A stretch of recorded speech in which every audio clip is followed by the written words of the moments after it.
everyone, so this is me and my 5 days old baby girl Calliope, and I will tell you my labor and delivery story.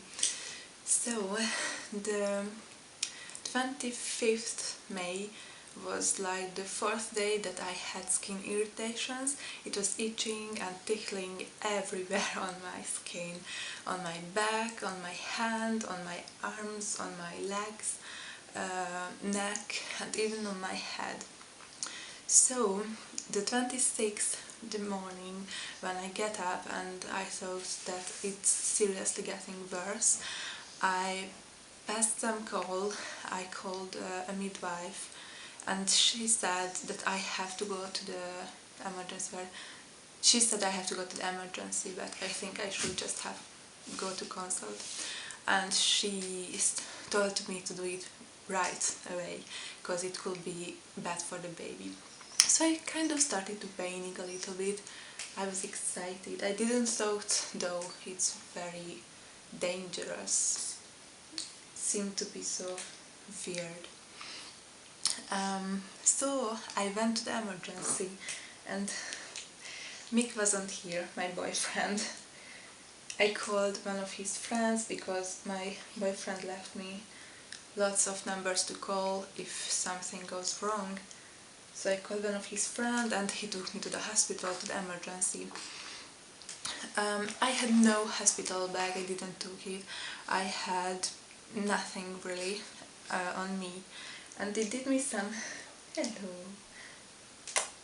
blood results, blood tests, and I had to wait. They did monitoring, and yeah, my blood results turned out very bad. Very bad. They told me that I have liver problems, pregnancy-related liver problems, and that the baby could die in my womb if we wait any longer to deliver. So they told me, you have to stay, and tomorrow we will induce you and you will go into labor. So they also told me that I'm a little bit dilated, which surprised me or shocked me because I didn't have any contractions. They told me I did have small contractions. She's hungry, so I will be back soon. Although it doesn't disturbs me, my boyfriend isn't comfortable at all with me showing my boobs, so I figured out I will just do like this, and don't worry, she's breathing and everything. Yeah, so they were the bad results and liver problems. They were also monitoring the heart rate of the baby and if I had contractions, which I had small ones, and the baby's heart rate was alright. So that reassured me a little bit. I still panicked and cried, because you can imagine, I went there without anything on me. I just had my bag, which I have always, so I fortunately had my camera, so I could do some photos and videos too, I think so. Well, I didn't have my hospital bag, I didn't even finish this completely, to tell you the truth. And so I had to stay in a double bedroom, but I was alone for the night. That was very, very good that I was alone. And I had time to prepare myself a little bit emotionally. Yeah, and I had the dinner, a plate. It was horrible, but I ate everything because I was at the emergency all day long and I didn't get much to eat, so I ate that disgusting hospital dinner. Taking the shower was funny because I didn't have any flip-flops. I didn't have towels, so but the hospital gave me was like tiny towels, not even working very well.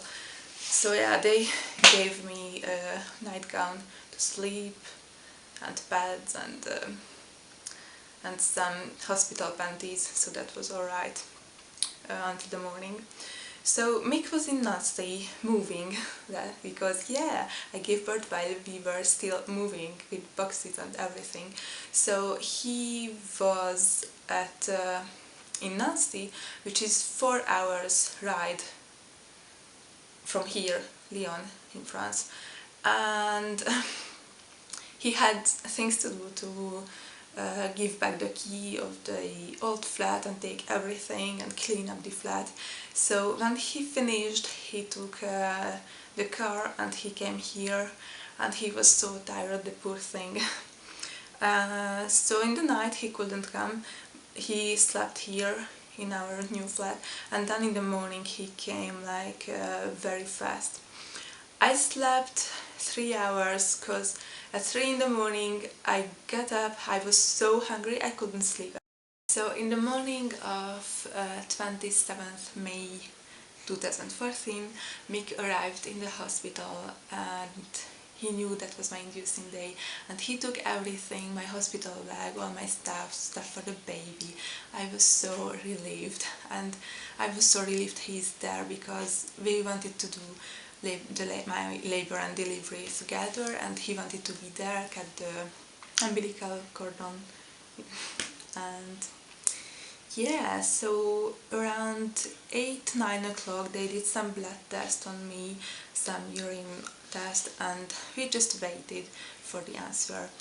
So they told me that, and I was monitoring for hours, I had small contractions, not enough, so they told me they will induce me because my liver condition is even worse than the other day, so I have to give birth on the 27th, whatever happens, I have to give birth.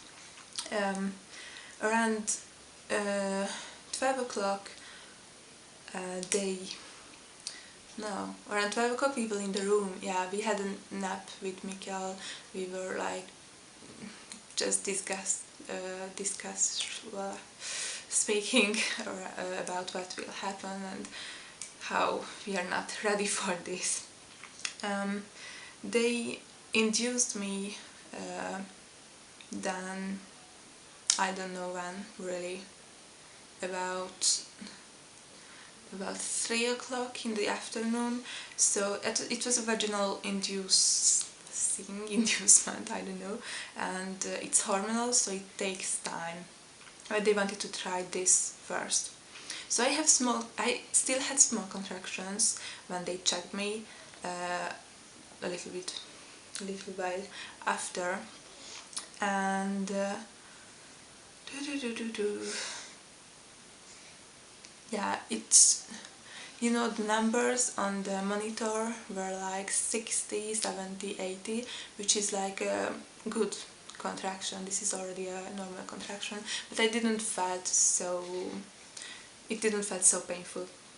Around so they they did an examination, and I wasn't dilated enough. We were in the pre-labor room then, and they said they will induce me in my blood stream because that's going faster and I needed to give birth. But in the meantime, when I was waiting for that bloodstream inducing, I started to have like very strong contractions, and I was screaming in the pre-labor room, and we were waiting for a labor room where there wasn't any free. So when they checked me, I shouted, and Mick said it was very loud and that it was frightening too. So sorry, Mick. I was dilated when they checked me. I was dilated at 3 centimeters, and I didn't need it anymore inducing. In the labor room, when I got there, I started to feel very bad and thinking that I won't get through it because it was just unbearable, the pain. Then they told me, they explained how to breathe, and my reaction was like, oh yeah, I knew how to breathe. I just completely forgot about it because I was in so much pain. You just forget about everything. So yeah, after that I was very concentrated, and with concentration I managed to breathe through the pain, the contraction, and between two contractions I was like a zombie. I couldn't speak, I couldn't watch, I couldn't move at all. That was very strange, very strange. Then, so I managed to get through my contractions like this until a certain moment when the doctor who does the epidural came. So he came very late because he was occupied. He was busy in another room doing a C-section. So yeah, I had to wait a lot with my contractions. But the midwife, or I don't know, was it the midwife or doctor, said that I managed very well, and that's how we do it. So I had a strange face, I'm sure. I was very concentrated, and poor Mick was there and couldn't even touch me because I couldn't bear that someone touches me. I was in so much pain. So I got the epidural, and then I spoke so much because I felt I have so much to share with Mick. So they left, and I just spoke and spoke and spoke. I was very happy and relieved for like a few moments, because after a few moments I started to feel pain in my ass, but just in one side, and I called the doctor and told him, and he told me, okay, it's normal, you just have to get on your side. And I got on my side, and it didn't work. I was just at one point in my ass, but that was so much pain. And when the doctor came back, she said that actually that's because I started to give birth, and she's coming down through my vagina, and her head is pushing my vagina so strong that the epidural can't help down there. I cried. They left, Mick was there, and I cried. He took my hand, he was very sweet, and I cried, and I told him, Mick, I will poop, I will shit on myself, and I feel like I will pee right now, because that pain was very strange. I really felt like I will do all these disgusting peeing and shitting things on me, and at the same time like something is pushing very hard your lady parts.